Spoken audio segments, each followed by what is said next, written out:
Olá, meus queridos irmãos, queridos amigos em Cristo Jesus, aí da minha querida Pedro Leopoldo, terra do nosso querido mestre e amigo Chico Xavier.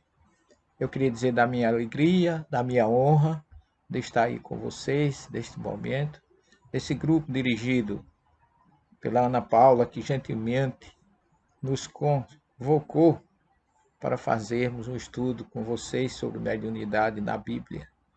Eu gostaria inicialmente de dizer que um estudo dessa natureza demoraria bastante. Eu vou trazer pontos básicos para reflexões com vocês, dizendo que a Bíblia, por si só, já é um repositório de fenômenos mediúnicos do Gênesis ao Apocalipse.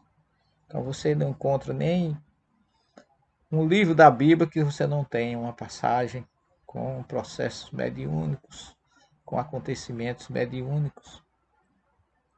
Nós dividimos a Bíblia em primeira e segunda revelação, porque Kardec considera a doutrina espírita a terceira revelação, e eu gostaria de pontuar esse fenômeno que os antigos chamavam de Nabu, Naba, Navi entre os hebreus, profetas entre os gregos, e Kardec chamou de intermédio entre os dois planos, que ficou um termo latino, atualizado por ele no século XIX, com o nome de médium, aquele que está entre os dois planos.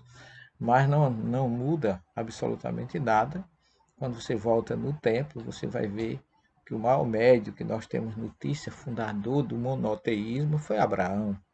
Abraão era médium audiente. Ele ouviu uma voz que dizia ler, lerá, em hebraico, que significa vai para dentro de ti, reforma íntima, reformula-te, ou segue lá, ler é vai, segue, caminha, lerá para ti, ou pelo teu caminho, ou pelo caminho que te leva à perfeição e à mudança. Então, os conceitos mediúnicos da Bíblia são todos de muita responsabilidade, de muita disciplina.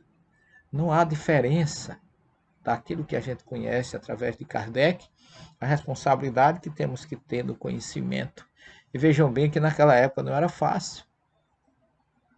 Um povo rude, um povo grosseiro, diferente, mas mesmo assim encontraram líderes escolhidos por Jesus para que fossem intermediários dos seus professos, dos seus envios, da sua mensagem. Então Jesus convocou como governador do planeta, o Rei Solar, esse grupo de médios, que naquela época se chamavam profetas, ou Navi, em hebraico é mais Navi, profetas já é a influência grega, como eu falei. E aí você vê no capítulo 12 do livro do Gênesis, Abraão ouvindo uma voz. Quer dizer, se não é a mediunidade de Abraão, ele não ouviria essa voz, que é o sexto sentido. Nós temos 5 sentidos onde nós utilizamos para o nosso relacionamento de encarnado para encarnado, e o sexto sentido, que é esse canal que nos faz favorecer a comunicabilidade entre os dois planos, é que nós chamamos de mediunidade. Então, Abraão foi um grande médium, mas foi também, sobretudo, muito disciplinado, com muita fé, porque Abraão escuta essa voz pedindo que ele se reformulasse, o que a gente pode observar curiosamente que a primeira, a segunda e a terceira revelação foram feitas através de fenômenos mediúnicos que começavam exigindo a nossa reforma interior. Porque Abraão ouviu a voz que pedia que ele se reformulasse, voltasse para dentro de si mesmo. Vai para o teu caminho, vai para dentro de ti, sai da tua terra para cumprir a missão que eu te confio. Então, se ele não fosse médium, e não tivesse se reformulado, se disciplinado ou autodisciplinado, lembremos de Emmanuel com Chico, disciplina, disciplina, disciplina, dedicação, amor, renúncia, mediunidade é uma faculdade de muita responsabilidade. E todos os médios que foram convocados na Bíblia não falharam, foram autênticos, foram responsáveis por tudo. Então, eu estou me concentrando inicialmente na primeira revelação, ou como a gente chama em hebraico, Brit Rishon, ou aliança primeira, como a gente costuma dizer incorretamente, Velho Testamento, mas ele está pautado de fenômenos dessa natureza. Eu não vou citar todos, mas os que eu citar, vocês poderão ir lá na Bíblia de vocês e conferir se eu tenho razão ou não. Eu pontuei aqui algumas questões, comecei já com o Gênesis 12, mas depois desse Gênesis 12, nós temos Abraão levando o seu filho para ser sacrificado a Deus, que também através da sua fé, da sua confiança, ele obedeceu. Então foi um médium de muita disciplina. E ele foi envolvido por mediunidade de audiência e também por mediunidade de evidência e de materialização. Porque ele, no Gênesis capítulo 18, a primeira colocação que eu fiz foi do Gênesis 12. Mas no Gênesis capítulo 18, vocês vão encontrar Abraão recebendo 3 espíritos materializados. 3 mensageiros. A palavra malar em hebraico é mensageiro, que a igreja depois batizou, chamou de anjo, mas ele chama de mensageiro. Malarquias, olha, Malar-Iá. Malaquias é mensageiro de Deus. Essa palavra que a gente tem como último livro profético do Velho Testamento significa mensageiro de Deus. Então, no Gênesis 18, Abraão recebe 3 espíritos, 3 mensageiros materializados e de uma forma tão física, semelhante àqueles homens do deserto, que ele não conhecia o que eram espíritos. Ele mandou matar um novilho, serviu a eles na sua tenda, que Abraão é um símbolo daquele que recebe os seus hóspedes com muito carinho. Isso é uma característica do povo hebreu. E aqueles 3 espíritos vieram, um para tornar Sara fértil, o outro para destruir Sodoma e Gomorra, e o terceiro para curar Abraão, que tinha feito a sua circuncisão, estava convalescendo. E ainda trouxeram mensagens, informações, e Abraão sentou, ofereceu-lhes água para lavar os pés, comeu com eles de uma forma materializada. Isso está no Gênesis 18, para vocês verificarem. Só que esses 3 espíritos que visitaram Abraão, ele não conheceu porque estavam vestidos como nômades, viajantes do deserto. Mas o seu neto, Jacó, que também era médium onírico, sonhava, tinha sonhos. Jacó tem aquele famoso sonho da escada de Jacó, que está no Gênesis 28, 10 a 22. Jacó teve um sonho ali, na região hoje da Jordânia, entre as montanhas de Gileade, e ali ele sonhou com uma escada onde anjos subiam e desciam por aquela escada, ou seja, como se fosse um quadro da comunicabilidade entre o mundo espiritual e o mundo material. Ele via anjos ou espíritos que subiam e espíritos que desciam. Então aí está, Jesus cita isso no Evangelho de Lucas, vocês vão ver o Filho do Homem subindo e descendo, como se fosse uma repetição do livro de Jacó, ou do sonho de Jacó. Gênesis 28, 10 a 22, vocês podem verificar. E ele chamou aquele lugar de Betel, que em hebraico chama Beit é casa e El é Deus. Casa de Deus foi o sonho que ele teve com a escada. Mas Jacó ali também sofreu, ou ocasionou um fenômeno de materialização. No Gênesis capítulo 32, versículo 29, quando ele luta com um anjo de Deus, materializado, passou a noite toda lutando com ele, e no dia seguinte, quando o dia foi amanhecendo, o anjo pediu para ir embora, e antes de sair, ele disse: o teu nome a partir de hoje se chamará Israel. Isso aconteceu também na Jordânia, no Vale do Jaboque, onde esse Jaboque é um rio que fica entre as montanhas de Gileade, onde nasceu o outro grande médio, que é o profeta Elias, nasceu ali nas montanhas de Gileade, segundo a história, e desafiou o sacerdote de Baal, outro fenômeno mediúnico que vocês também já devem ter ouvido falar. e que pode ser adotado aí para vocês. Nós já estivemos naquele lugar, um lugar magnífico, de uma energia muito bonita. Esse rio, ele desemboca no Jordão. Ele fica ao sul do mar da Galileia. E ali ele desce, acrescenta as águas do Jordão. No Gênesis 41, a gente tem uma pessoa, porque a mediunidade não faz parte de nenhuma classe privilegiada. Todos nós somos médios. E a mediunidade pode vir entre gregos e troianos, digamos assim. E o faraó do Egito também sonhava, tinha um sonho. É uma mediunidade onírica, e quem interpretou o sonho dele foi José. E a gente sabe que José se tornou famoso por isso e acabou sendo o primeiro-ministro do Egito, e com toda aquela história que a gente conhece, quando o povo ficou escravo por 430 anos, e depois disso eles são libertos por o maior médium da primeira revelação, Moisés. Moshe, em hebraico, significa aquele que é extraído da água. Moisés foi um médium de efeito físico, de vidência, de audiência, de pneumatofonia, de pirogenia. Ele tinha mediunidade praticamente todos os tipos, e vocês podem ver isso no capítulo 3 do Êxodo, versículo 1 a 22. Moisés teve todo aquele nascimento especial, foi enviado pelas águas do Nilo, criou-se com a filha do faraó, criou-se praticamente como um egípcio. Ele conhecia todo o Egito, mas quando ele viu o sofrimento do seu povo e um soldado maltratando um escravo hebreu, ele matou o soldado e fugiu. E isso, depois de 40 anos pastoreando os rebanhos do seu sogro Jetro no deserto do Sinai, ele passa por um fenômeno mediúnico de efeito físico, chamado pirogenia, que é a sassa ardente. Um fenômeno de formação ou origem de fogo. Por isso chama piro, fogo em grego, genia, origem. E que chamou a atenção de Moisés. Ele se aproxima, materialização daquele fenômeno através dos seus fluidos cedidos, e ele, ao se aproximar, ele ouve uma voz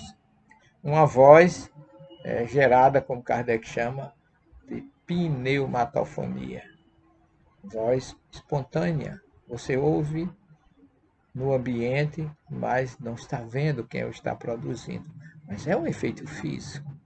Pneumatofonia, som do espírito, pneuma, que é espírito, mente. E convida Moisés, através da audiência, para ir ao Egito libertar o seu povo. E Moisés, mostrando o seu compromisso com Deus, olha o que Deus estava pedindo, Yahvé no caso. Muita gente diz que é Deus, mas não é, um enviado do Cristo, como diz Emmanuel, é a caminho da luz, porque o governador do nosso planeta é Jesus, vocês sabem disso. Ele convida Moisés para ir ao Egito libertar o seu povo. Depois de 40 anos fugindo, exilado praticamente no deserto, não era um pedido qualquer, tá certo? E aí ele imediatamente pergunta: quando eu chegar lá, eu vou dizer que quem me enviou? Em outras palavras, ele já mostrou que estava comprometido com o processo, que tinha aceito a missão que Deus havia lhe solicitado. Nós, médios, devemos estar sempre prontos para aceitar o convite de Deus em qualquer situação. Então, aqui eu estou fazendo um relacionamento sobre a responsabilidade desses médios do passado, compromisso deles com Deus. Moisés podia ter dito que não ia, porque os egípcios estavam esperando ele para fazer qualquer mal a ele, que sabiam da história, ou que mostrar se ele iria ganhar alguma coisa com relação a essa tarefa. Ele não faz pergunta nenhuma. Ele apenas se compromete. Quando eu chegar lá, eu vou dizer que quem me mandou. E a voz que ele escuta diz assim: Erie, Axé, Erie. Ou seja, eu sereis. No texto original diz assim: Vaiomer Elohim. E disse Deus, El Moshe, para Moisés. Erie, Axé, Erie. Que é o futuro do verbo ser e estar. Eu serei aquele que estarei com o meu povo. Essa é a resposta de Moisés, de Deus a Moisés, que Moisés ouviu, mas não viu. E ele então foi e realizou a proeza que vocês todos sabem, de com 10 fenômenos mediúnicos, que é aquilo que a gente chama de praga do Egito, são 10 chamados de Deus, porque não era só para o povo, era sobretudo para chamar os egípcios, porque para Deus não há acepção de pessoas. Deus não era só Deus dos hebreus, é também Deus dos egípcios. A gente tem que ver por esse lado. Ambos tinham todo o direito de proteção. O que aconteceu é que os egípcios, indiferentes, não iam aceitar simplesmente o poderio do faraó, o pedido, a ordem de quem eles não acreditavam que era Moisés. Eles achavam que os deuses deles eram mais poderosos. E por isso foi preciso 10 chamados para poder eles entenderem que o Deus de Moisés era realmente o ser mais supremo, mais perfeito. Quando eu falo Deus aqui, eu falo enviado de Deus, que ele não precisa vir. E Jesus é que era o seu representante maior. E Moisés culmina, não é, com o recebimento dos 10 mandamentos na planície do Sinai, subindo o monte da cadeia daquele deserto. São vários montes. Você tem pela ordem o Monte Santa Catarina, o Monte Sinai, o Monte Horebe e o Monte Sinai. O maior é o Monte Sinai, tem 2.288 metros. Eu já tive a felicidade de subir lá em cima, é uma emoção indescritível. Muito bem, e Moisés recebe, como diz Emmanuel em A Caminho da Luz, dos enviados do Cristo no Sinai, os 10 mandamentos, que é considerado o maior código de justiça que se tem notícia até hoje na história, com justiça e amor. Então, foi recebido por Moisés lá no alto do Sinai, um médio, como vocês estão vendo, de efeito completo. Ele tocou com o seu cajado na pedra, saiu água. Ele transformou a água em poços de Mara durante a caminhada lá da saída do Egito, do Cairo até o Monte Sinai. Já fizemos esse trajeto para verificar. Muitas coisas aconteceram, inclusive fenômeno mediúnico, como está lá no livro de Números 11, 24 a 29. Vocês podem verificar. Estou citando, que quem quiser só ir verificar. Que Yahvé desceu na nuvem e falou, e tomou do espírito que repousava sobre ele e o colocou sobre os 70 anciãos. Quando o espírito repousou sobre eles, eles começaram a falar mediunicamente. E um dos emissários chegou a Moisés e pediu que ele proibisse. Está no livro de Números, como eu já disse, e lá no versículo 28, capítulo 11, 28 e 29, um jovem correu e foi anunciar a Moisés: eis que Eldade e Medade, disse ele, estão profetizando no acampamento. Profetizando aqui, mediunizado, trazendo coisas para eles. A linguagem daquela época era profetizar, hoje seria, eles estão incorporados, mediunizados, fazendo psicofonia. E diz Moisés, meu senhor, proíbe-os. E a resposta de Moisés é muito interessante, porque Moisés disse assim: Umi iten kol am Yahvé naviim. Quem dera que todo o povo de Deus profetizasse, que todo o povo de Deus fosse médio. Moisés não se sentia superior a ninguém porque tinha a mediunidade que tinha. Ele achava que todos poderiam ter. Que Deus, todo o povo profetizasse. Que iten Yahvé et ruho alechem, ou seja, e que dessem o Senhor Deus do seu Espírito a todos eles, e que todos tivessem essa condição. Então, tem ainda inúmeras passagens, inúmeros diálogos, números 11, desculpe, eu falei do 11 agora, o 12 de 1 a 8, o Espírito de Deus desce e fala a Miriam e a Arão sobre Moisés, informando que falava com Moisés face a face, mas não é face a face. É boca a boca, é pneumatofonia, como eu já falei. porque em hebraico, a palavra pé significa boca, pé a pé, boca a boca. Era no sentido de ele falava, Moisés ouvia, Moisés falava e ele automaticamente entendia. Temos ainda aqui no livro de Números, vocês podem verificar, capítulo 22, 15 a 35.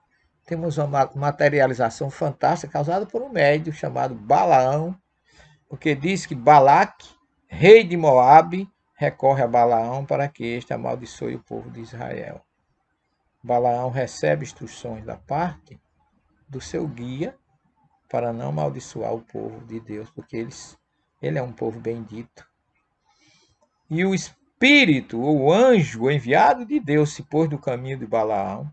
A jumenta viu o mensageiro, ou o anjo, com sua espada, encostou no muro e apertou o pé de Balaão.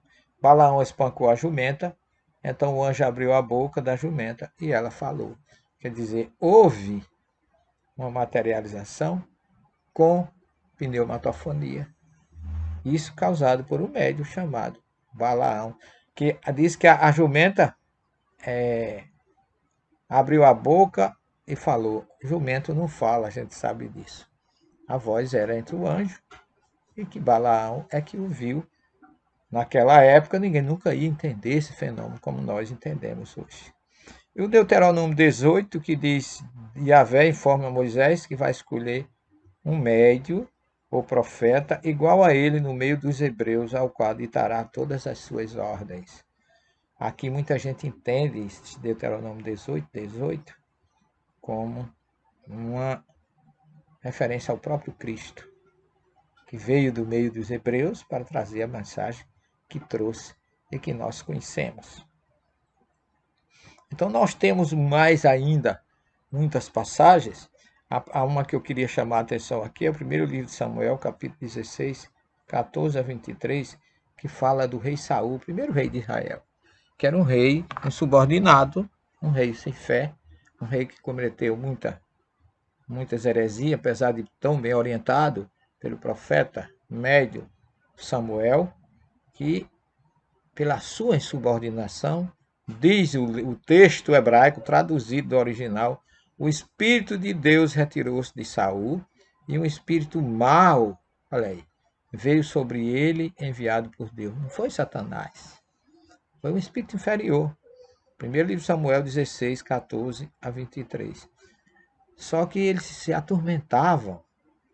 Era uma obsessão mesmo. Quando esse espírito atacava Saul, ele ficava obsediado. E naquele momento, ele recorreu aos seus feiticeiros, aqueles homens que ficavam junto dele. Eles se lembraram de Davi, que era pastor em Belém, e disseram que lá tinha um jovem tocador de harpa, que talvez fosse a pessoa indicada para aliviar a obsessão de Saul. É engraçado que você vai ler lá Samuel 16, 23. Sempre que o espírito mau de Deus acometia o rei, Saul, Davi tocava sua harpa e o rei acalmava-se, sentia-se aliviado e o espírito inferior o deixava. Nós temos aqui uma desobsessão causada pelo toque de harpa, já naquela época do rei Davi. Não é coisa nova a mediunidade. Kardec deu uma roupagem nova, codificou, arrumou, colocou um fraque, deixou as coisas no modernismo ou na atualização que nós temos hoje. E tem uma passagem aqui que eu vou trazer para vocês. Primeiro livro de Samuel, capítulo 28, de 7 em diante, que é a história de uma reunião mediúnica acontecida naquela região, conhecida na pitonisa de Endor, com o rei Saul mesmo, esse que Davi libertava ele, tocando sua harpa. Ele consultou Deus, fez tudo que ele conhecia, seus oráculos, e como ele era mal comportado, Deus não lhe respondeu. Então ele pediu aos seus feiticeiros que acompanhavam, que procurassem uma médium, uma piton. Piton já é o nome pitonisa, é uma influência grega, que era a médium grega que recebia as informações dos oráculos gregos. Naquela época já havia influência da mediunidade dos oráculos de Dionísio, né, os mistérios de Eleusis, tudo isso envolvia pitonisas. Então, eles foram com Saul. Se nós conhecemos uma média, uma pitonisa, numa gruta que fica em Endor, fica lá perto naquela região que chama Gog e Magog, perto do vale de Jezreel. E eles foram com Saul. E quando chegou lá, a pitonisa disse assim: o senhor sabe o que Saul fez com os médios, com os adivinhos, com as pitonisas nessa região? Porque Saul perseguiu eles muito. Saul disse: não temas, porque nenhum mal te causará. Então ela foi, incorporou e recebeu o espírito de Samuel que havia morrido. E aqui é bom deixar bem claro para vocês, porque muita gente diz que, muitos irmãos de outras correntes cristãs diz que quem está no mundo espiritual não volta para cá. E não é bem assim. Eu cito o contra-argumento, seria essa reunião que aconteceu em Endor, porque a feiticeira recebeu Samuel, que já havia morrido. Para todos os efeitos, estava no mundo espiritual. É tanto que ela diz em hebraico: Ani roe ha Elohim she'alá, eu vejo um Deus que sobe. E os tradutores dizem que era um fantasma, para dizer que é coisa do demônio ou de Satanás. Mas Kardec bem coloca no Evangelho segundo o Espiritismo, capítulo 26, item 10. Mediunidade é coisa santa, que deve ser vivida religiosamente. Não há nada de a gente se preocupar com aqueles que ainda não conhecem a doutrina e nos condenam dizendo que nós estamos fazendo ou seguindo coisas de Satanás. Tudo vem de Deus, tudo que Deus faz é bom. E a mediunidade, com disciplina, com amor, com missão, é perfeita. É tudo que a gente precisa. Humildade, caridade e lembrar, tá de graça o que de graça recebeste, porque nós não podemos cobrar, diz Kardec, ainda nesse item 26, capítulo 26, item 10 do Evangelho segundo o Espiritismo. Jesus e seus discípulos, embora pobres, nunca cobraram nem um centavo pelas curas que realizaram, pelos atendimentos que fizeram. Então a gente precisa ter cuidado com essa questão de dar de graça, que de graça recebeste, que é uma recomendação que está no livro de Mateus capítulo 10, versículo 8. Pode ler aí no Evangelho que vocês vão encontrar. Então Saul voltou e tudo que a pitonisa falou aconteceu. Amanhã estarás comigo. No dia seguinte ele mesmo se suicidou usando a sua própria espada e foi ao mundo espiritual. Ao contrário do que muita gente diz que Saul morreu porque foi procurar uma pitonisa, não procede. A reunião foi feita com muita seriedade, tudo que ela disse aconteceu. Samuel voltou para provar que nós podemos ter comunicabilidade entre os dois planos, como está também no Novo Testamento. Eu vou adiantar logo para vocês na parábola do rico e de Lázaro. Ambos estavam no mundo espiritual, há uma imortalidade da alma, uma subsistência, e todos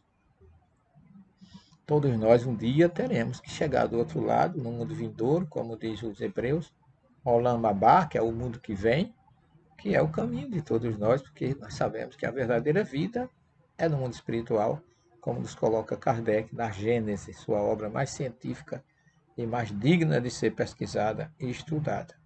Nós temos ainda passagens do livro de Jó, falando, ele dizendo no capítulo 4, 14 a 16, que ele teve um medo, um tremor, um terror apoderou-se de mim. Um frêmito sacudiu meus ossos. Um espírito passou pelo meu rosto e provocou arrepio em todo o meu corpo. Estava parado, mas não vi seu rosto. Qual fantasma diante dos meus olhos, um silêncio, depois ouvi uma voz. Quer dizer, muitos tradutores, meus queridos irmãos, colocam que ele viu um fantasma. Aliás, que ele viu um vento. Foi um vento, porque ruach em hebraico é sopro e pode ser espírito.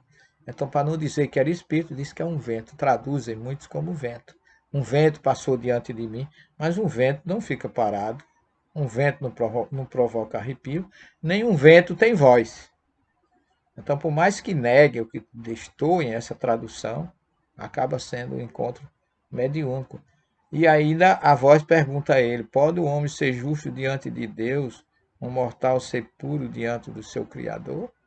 Então isso está em Jó 4, 14 a 16. Eu estou falando da primeira revelação ainda. Eu vou ter que correr um pouquinho, porque eu quero ver se eu faço um resumão assim nesses 50 minutos. Mas ainda na primeira revelação, Jeremias 1,5. Era um médium criança ainda, porque não tem idade para mediunidade, ela pode surgir em qualquer hora. E Jeremias tem medo, diz a Deus, a Yahvé, que não vai seguir o pedido dele, porque ele ainda é uma criança. Ele diz assim: antes mesmo de te formar no ventre materno, eu te conheci. Antes que saísse do seio, eu te consagrei, eu te constituí profeta para as nações. Então significa que Jeremias já tinha uma identidade espiritual antes de reencarnar ou encarnar. O espírito tem uma identidade espiritual, não é material. Ele não tem CPF como a gente tem, nem carteira de identidade. Mas ele tem uma identidade, porque senão ele não diria: e antes mesmo de te foste gerado no ventre de tua mãe, eu te conheci. Então aí nós já temos uma resposta, como Jesus diz a Nicodemos, lá em João 3, que o Espírito é como o vento, sopra onde quer. Você não sabe de onde ele vem, nem para onde ele vai. A gente não sabe de onde a gente veio, nem para onde a gente vai, mas sabemos que estamos aqui e fomos de ontem, como o próprio livro de Jó fala. E que Deus tem o conhecimento. Ele nos identifica. Porque antes da gente, ele não conhecia Jeremias, não foi depois de ser gerado, não. Foi antes. É tanto que eu te conhecia e te convoquei para ser profeta das nações. Então é importante que a gente tenha esse conhecimento para que a gente possa entender que primeira, segunda e terceira revelação se completam, não se antagonizam.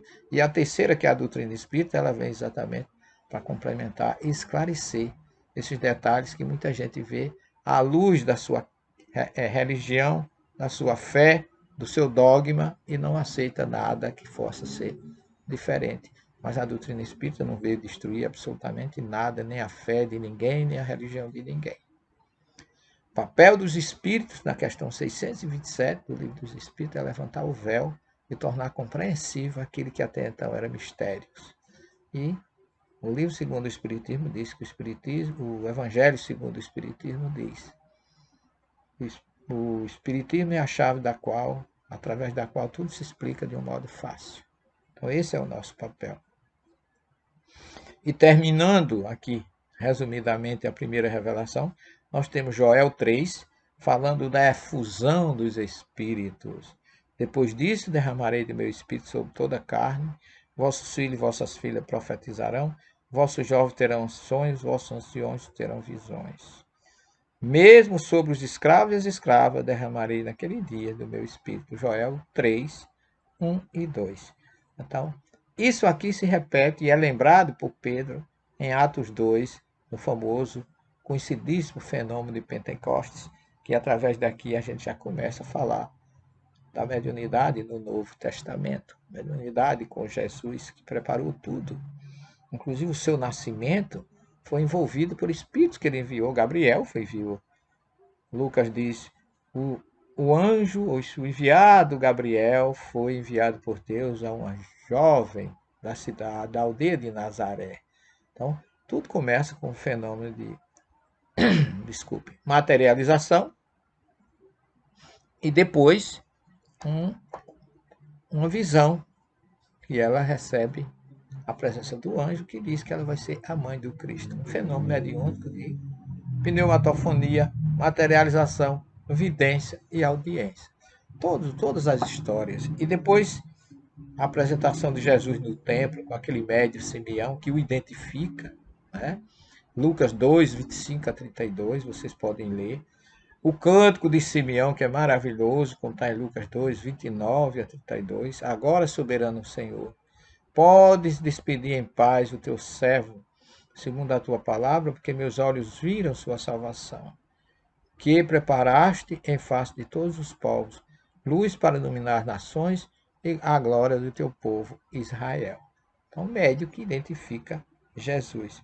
A profecia de Simeão para o pai e a mãe de Jesus que eles iriam ter sofrimento, como está em Lucas 2, 33 a 35. E ainda mediunidade de cura, né, como está em Mateus 10, 8. Jesus recomendou, quando esteve entre nós, que curássemos, dizia ele, curar os enfermos, conduzir os espíritos inferiores, dai de graça o que de graça recebeste. Eu já falei isso para vocês, e que também Kardec lembra do Evangelho segundo o Espiritismo, capítulo 26, item 10. E no Novo Testamento, a gente tem o fenômeno de Pentecostes, lá no cenáculo, onde Jesus lavou os pés dos discípulos, onde ele fez a famosa última refeição, onde ele prometeu o Consolador, e aonde ele veio depois, 40 dias depois da sua crucificação, ali no Pentecostes, 50 dias depois, aliás, não é 40. 40 dias foi de aparições, 50 foi quando ele chega, e ali ele derrama realmente do seu espírito sobre todos que ali se encontravam, e a partir dali todos se transformaram em médio de cura, em médio de toda a natureza. E eu aconselho vocês também a lerem o livro de Atos, porque é o livro que tem mais fenômenos mediúnicos também. Basta saber que o apedrejamento de Estevão, lá quando está no livro de Atos, diz que ninguém era capaz de discutir com o espírito que animava Estevão. Estevão incorporado era um médium imbatível. Levou até o Paulo de Tarso a apedrejá-lo. A história do livro de Atos é toda cheia, encarapitada de fenômenos mediúnicos. Então vocês não podem deixar. E também o Apocalipse, que deveria se chamar Psicografia de João, ditada por Jesus, porque João, lá recluso lá na ilha de Patmos, ele recebe, como ele diz, eu vi uma voz que me dizia, tudo que vedes e ouvires, escreve e envia às 7 comunidades da Ásia Menor. Portanto, é um livro de evidência, audiência, psicografia. Ele via, ele ouvia, ele ditava, e o Prócoro, lá na ilha de Patmos, no Mar Egeu, onde nós já estivemos também, escrevia e deixou essa obra magnífica de conforto, de soerguimento, de orientação para todos nós, sobretudo naquela época, para os seus discípulos, para aqueles que estavam sofrendo, para aqueles que estavam passando pelos martírios, porque o século número 1 é o verdadeiro século do cristianismo primitivo. Eu sou professor de cristianismo primitivo e eu não considero o cristianismo depois de Constantino. Depois do concílio de Nicéia, o cristianismo perdeu a sua cristalinidade. O cristianismo de amor, de renúncia, de doação, de caridade, de todos os apóstolos que deram a vida pelo Cristo, de Paulo de Tarso, de todos aqueles mártires que a gente vê ali, né? Ave Cristo e outras obras, como há 2000 anos, trazida por Emmanuel. Aquele foi a época do verdadeiro cristianismo, que Francisco de Assis tentou ressuscitar no século XIII e não conseguiu. Então nós temos que ter essa responsabilidade de ressuscitar esse cristianismo de amor, com a mediunidade pura e cristalina, desinteressada, com muita humildade e muita caridade. Eu queria falar um pouquinho agora sobre esse fenômeno que está magnífico, causado por Jesus e seus discípulos, Pedro, Tiago e João, no capítulo 17 do Evangelho de Mateus. Um fenômeno conhecido com o nome de transfiguração. Quando você chega no Monte Tabor, que é uma montanha, esse nome Tabor em hebraico significa umbigo, que ele é uma saliência feita um umbigo na planície de Esdrelon, ou no vale de Jezrael, lá em Israel, na Galiléia, e ali no meio daquele vale se eleva essa montanha linda, parece um cálice embocado. E ali a 602 metros de altitude, ali diz Mateus 17 que Jesus pega Pedro, Tiago e João e leva com ele, e vai até uma alta montanha lá, ele se transfigura, e aí chegam Moisés e Elias. Olha, gente, Moisés fazia aproximadamente 1500 anos que tinha morrido. e Elias uns 900 anos.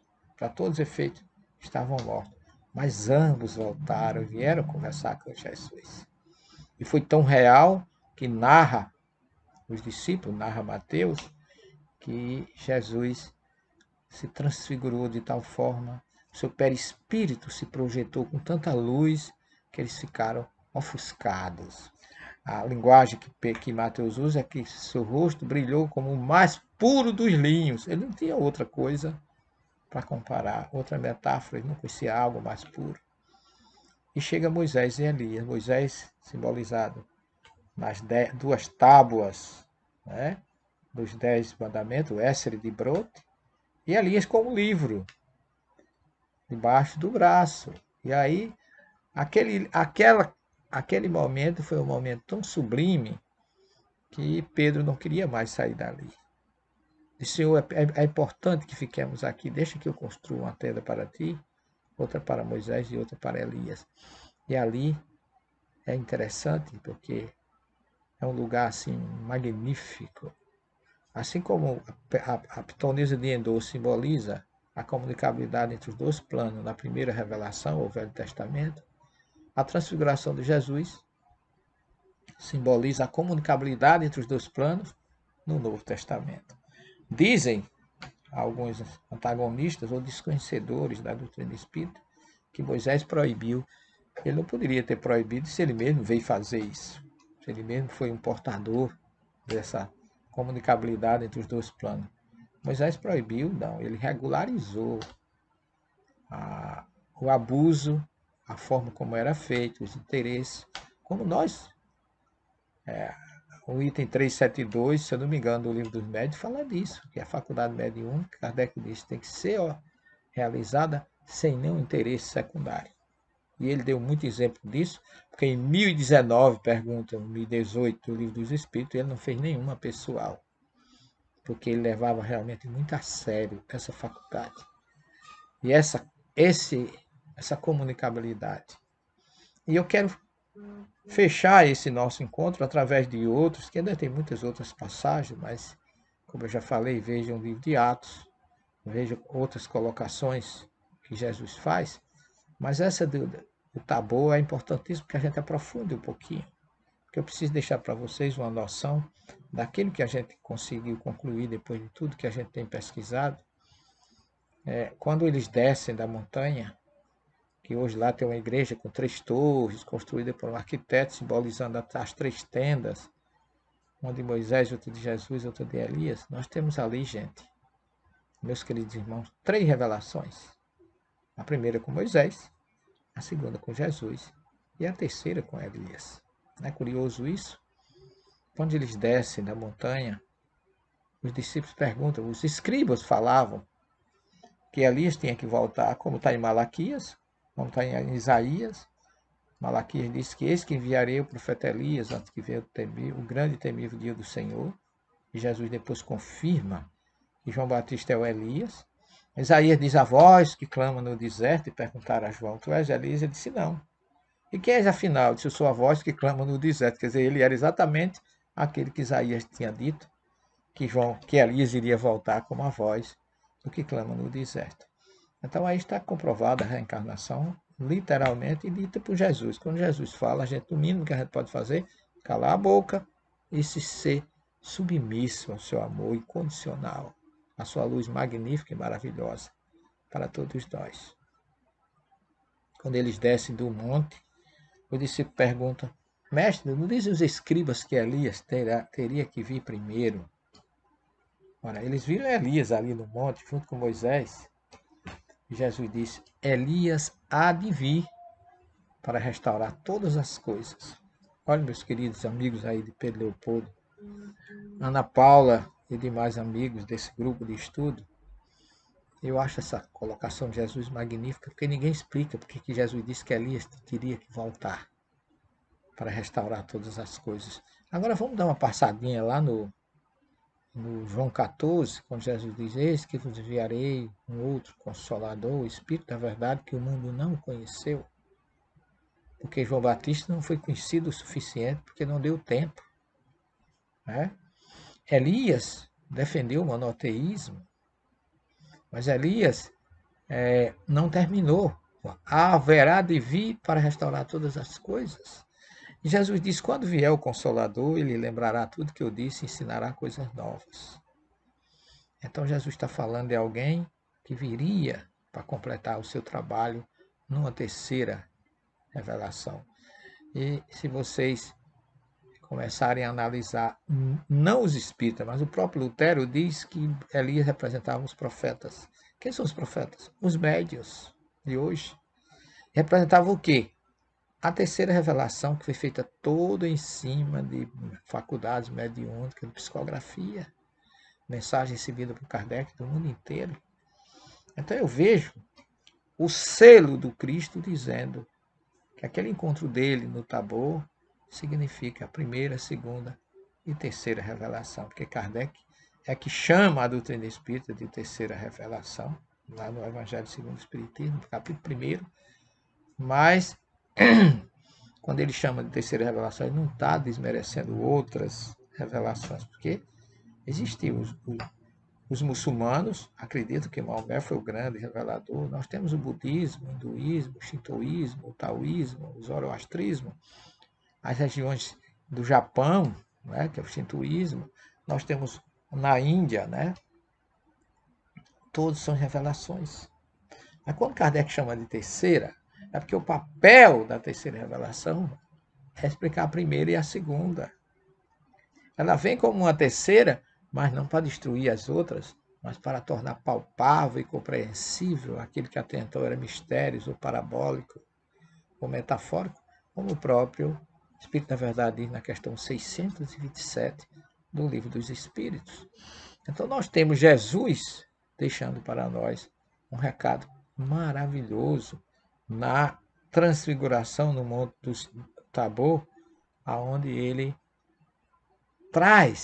abre uma janela e mostra a comunicabilidade entre os dois planos, trazendo Moisés e Elias, quebrando qualquer barreira de que isso não é possível.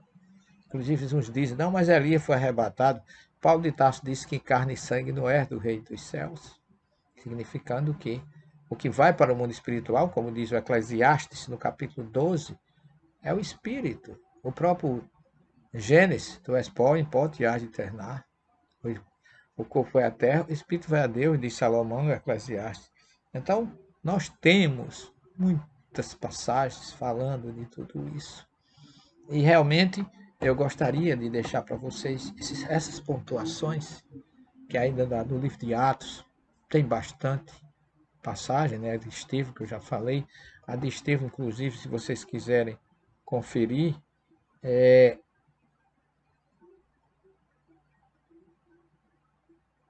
exatamente no capítulo onde ele é apedrejado, né? Quando ele, na sua, Estevão, cheio de graça e de poder, operava prodígios, grandes sinais entre o povo. Intervieram então alguns da sinagoga, chamada de Libertos, Sirineus, mas não podiam resistir à sabedoria e ao espírito com o qual ele falava. Atos 6, 8 a 10. Aí você vai ter Atos 8, 29 e 30. Você tem Atos 10, 44 a 46. Você tem Atos 11, 28. Atos 13, 2. Você tem João dizendo, na primeira carta dele, capítulo 4, versículo 1. Caríssimo, verificai se os espíritos são de Deus, não acreditei em tudo que os espíritos vos disserem. E todas as viagens de Paulo de Tarso são pautadas de fenômenos mediúnicos de toda a natureza. Então, creio, se a gente for analisar friamente, que a Bíblia, do Velho até o Novo Testamento, até o Apocalipse, tem mais fenômenos mediúnicos do que propriamente o Livro dos Médiuns. O Livro dos Médiuns tinha a faculdade, a condição de explicar tudo isso de uma forma científica, que é um roteiro dos médiuns e dos evocadores trazido pelo nosso grande professor Hipólito Leão Rivaio Denizar, que é Kardec, que veio nos deixar esse legado magnífico para nosso roteiro de luz e de paz. Eu espero ter levantado alguma coisa para vocês. Estou feliz por esta oportunidade. Deixo o meu abraço, meu carinho e a minha honra e satisfação de estar na minha biblioteca, mas ao mesmo tempo na cidade do meu querido irmão Chico Xavier, com quem eu tive a felicidade de ainda nessa encarnação ter convivido um pouco com ele. Muita paz para todos vocês. Até uma próxima oportunidade. Se vocês tiverem perguntas, alguma coisa, vocês podem até fazer, passar para a Ana Paula, e depois, oportunamente, a gente vê a possibilidade de auxiliar vocês ainda em mais alguma coisa. Fiquem com Jesus. Que Ele nos abençoe, nos dê humildade, caridade, disciplina, desapego e interesses materiais em nome da doutrina. Ela é santa, tem que ser vivida com amor, com responsabilidade e com muita disciplina, como dizia Emmanuel. Disciplina, disciplina, disciplina. Um beijo para todos vocês. Até uma próxima oportunidade e muita paz para todos. No ambiente de reflexões que o Severino Celestino nos propõe, a mediunidade se desvela como faculdade inerente ao espírito, expressão natural da interação constante entre os planos da vida.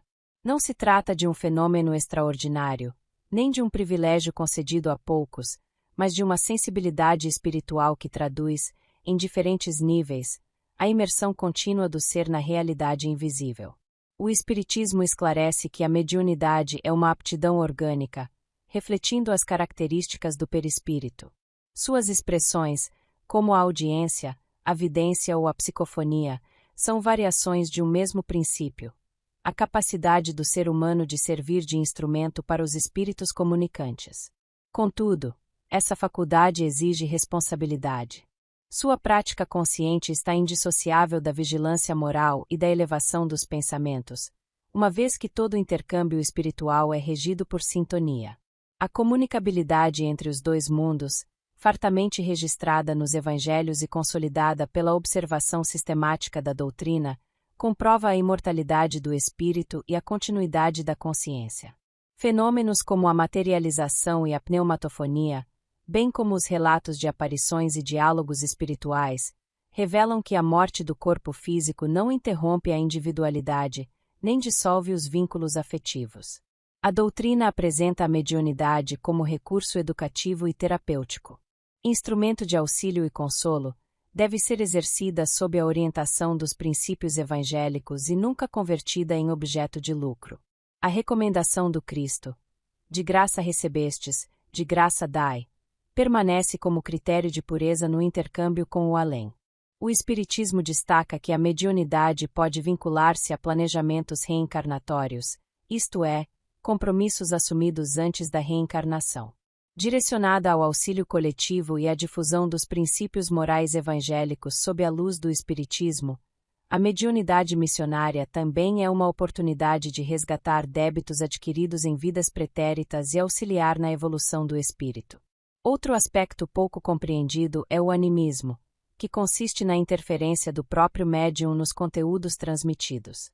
A codificação observa que o animismo não deve ser visto como fraude, mas como limitação do intercâmbio, exigindo análise criteriosa para distinguir o que é proveniente do espírito comunicante e o que pertence ao inconsciente do médium.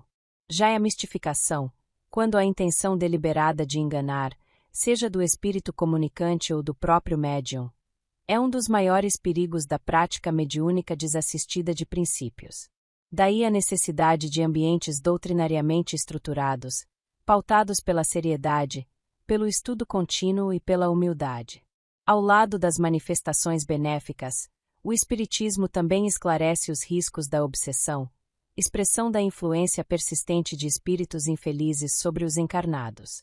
A origem dessa ligação, quase sempre moral e vibratória, encontra terreno propício na invigilância, na conduta desregrada ou na sintonia com entidades de igual padrão. O tratamento, nesse contexto, demanda não apenas prece e disciplina mediúnica, mas, sobretudo, transformação interior e vivência sincera da caridade. O estudo das obras da codificação é elemento central na educação mediúnica. Não apenas instrui o médium quanto aos mecanismos espirituais, mas também lhe proporciona estabilidade emocional e discernimento progressivo. Em ambientes onde o conhecimento doutrinário é negligenciado, a mediunidade se torna vulnerável a desequilíbrios, ilusões místicas e processos obsessivos sutis. A codificação reforça que a mediunidade, sem evangelho e sem estudo, facilmente degenera em ferramenta de confusão, ainda que envolta em aparência de espiritualidade. Compreender os mecanismos da mediunidade é integrar-se ao projeto divino de evolução espiritual. Os bons espíritos a utilizam como ponte de auxílio à humanidade, difundindo ideias que despertam a consciência e preparam os corações para os desafios do progresso moral. Ao estudar suas leis e acolher sua prática com dignidade, a alma amplia sua percepção da eternidade e se fortalece na construção do bem.